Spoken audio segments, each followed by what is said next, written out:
La situation difficile que nous connaissons avec la pandémie de la Covid-19. Un aspect positif que nous pouvons tirer de cette situation, c'est le fait que cela a entraîné une accélération de la transformation numérique en Afrique et sur notre continent. Je voudrais également réaffirmer l'engagement du Burkina Faso à l'atteinte de nos objectifs communs, définis dans le cadre de Smart Africa,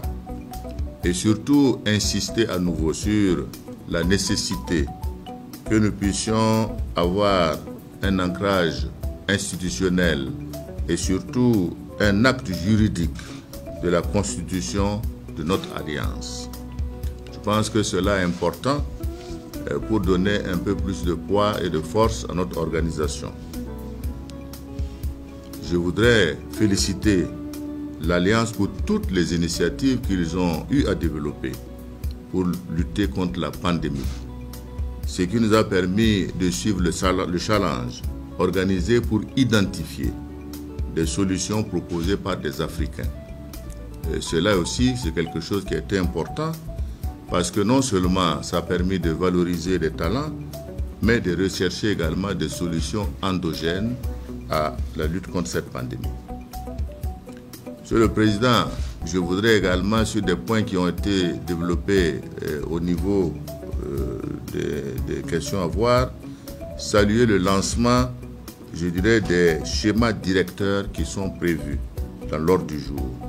qui vont aider, je dirais, chaque pays membre à la réalisation de notre vision commune et féliciter tous ceux qui ont contribué à son élaboration. En ce qui concerne le Burkina Faso, nous étions en charge de l'élaboration du schéma directeur sur le renforcement des capacités,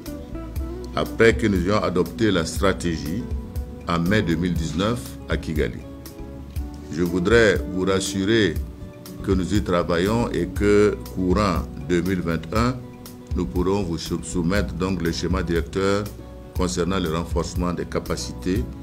et vous dire également que nous essayons de travailler au niveau de notre pays à développer au niveau universitaire des filières spécialisées, notamment dans le data scientist, notamment également dans la cybersécurité et enfin dans l'intelligence artificielle. Je voudrais justement à ce point lancer un appel